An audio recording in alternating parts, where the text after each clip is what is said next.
যাকে নিয়ে আজকে এই লাইভটি সরাসরি সম্প্রচার করা হচ্ছে সেই মানবিক পুলিশ সদস্য যিনি ইতিমধ্যেই বেশ কিছু উন্নয়নমূলক কাজ বা মানুষের কল্যাণমূলক কাজে কিন্তু নিজে অর্থায়ন করেছেন, সেই মানুষটির সাথে আমরা এখন কথা বলবো। আসসালামু আলাইকুম। ওয়ালাইকুম আসসালাম। কেমন আছেন স্বপন ভাই? আলহামদুলিল্লাহ ভালো। আপনি তো একজন পুলিশ সদস্য, তো আপনার এই সামাজিক কাজগুলো আপনাদের যারা সহকর্মী বা একসাথে যারা কাজ করেন তারা কোন দৃষ্টিতে দেখেন? আসলে 95% পজিটিভলি ভালো দেখেন, আর 5% তো থাকবেই। আর এটাই থাকবে এই জন্য যে আপনার ওই নবী রাসূলের সময় ওই আবু জেহেলের বংশধর ওই সময় ডিস্টার্ব করে আসছে। এই বর্তমান সময়টা এই পৃথিবী ধ্বংস হওয়ার আগ পর্যন্ত ও 4-5 জন লোক ওরকম থাকবে, আবু জেহেলের বংশধর আছে, ও রক্তকারের মানুষ আছে, ওগুলো থাকবেই। ওগুলোকে আমি অতিক্রম করেই আমি আর কি। আচ্ছা, আপনার সামাজিক কাজগুলো আপনার পেশাগত কাজে কি কোনো সময় প্রতিবন্ধকতার সৃষ্টি করে?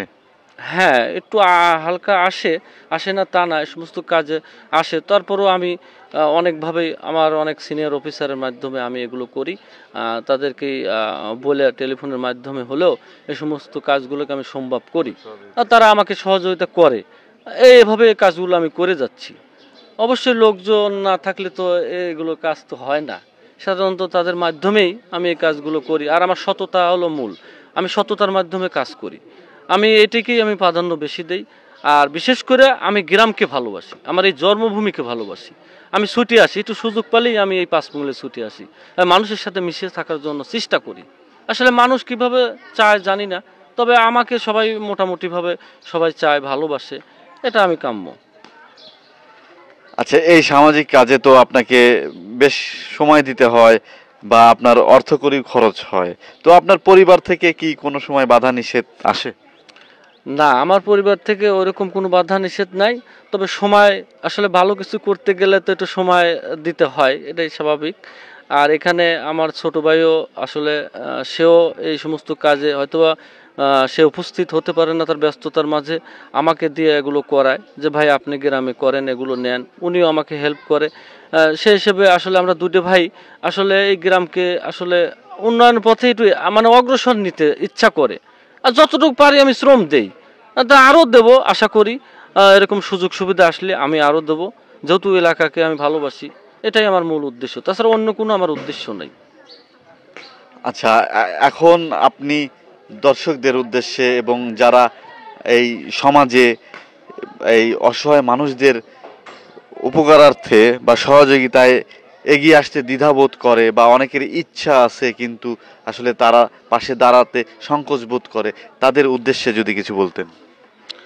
আসলে কি এই সমস্ত কাজের মন লাগে এবং সততা লাগে। তো এই সততা এবং মন এবং প্রচেষ্টা সবার মধ্যে থাকে না। আর আমি এই পাঁচমঙ্গলেতে আমার অনেক অনেক অনেক বড় বড় লেভেলের লোক চাকরি করে, অনেক টাকা পয়সার লোকও আছে, আসলে মন নেই তাদের। আর মন না থাকলে তো কাজ করতে পারবে না, কারণ কাউকে 10টা টাকা দেওয়ার মতো মন, আর টাকা থাকলেই সব কিছু হয় তাও না। টাকা থাকলে যদি সব কিছু হতো তাহলে তো তারা তো করতে পারতো। তো টাকা দিয়ে সব কিছু হয় না, এটাই আমি আমার এই পাঁচমঙ্গলকে বোঝাতে চাই এবং আমি জানাতে চাই। এবং এটার মাধ্যমেই তাদেরকে আমি বলতে চাই যেন আমার মতো তারা যেন 5 জন 10 জন এগিয়ে আসে। কারণ আমি যদি এই কাজটা করতে পারি তো তাহলে তারা পারবে না, কারণ তারা চেষ্টা করলে পারবে, কিন্তু আসলে তারা চেষ্টা করবে না। ওই যে মানবিক কাজটা তার ভিতরে নাই, মানবতার জিনিসটা নাই। পাঁচমঙ্গলের গ্রামকে তারা ভালোবাসবে না এবং তার মানুষের পাশে দাঁড়াবে না, তো তাদের তো কথা বলে লাভ নাই, কারণ আমি ভালোবাসি, আমার কাজটা আমি করি। ধন্যবাদ। মানবিক পুলিশ সদস্য ভাই আকরাম হোসেন স্বপন।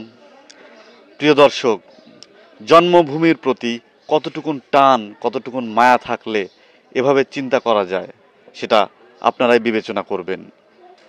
আপনাদের সকলের কাছে আহ্বান, সবাই এই আকরাম হোসেন স্বপন ভাইয়ের মতো দেশের সেবা করুন, দেশের সেবায় এগিয়ে আসুন, মানুষের সেবা করুন, তাহলেই একটি সুন্দর দেশ, সুন্দর সমাজ আমরা আমাদের পরবর্তী প্রজন্মকে উপহার দিতে পারবো।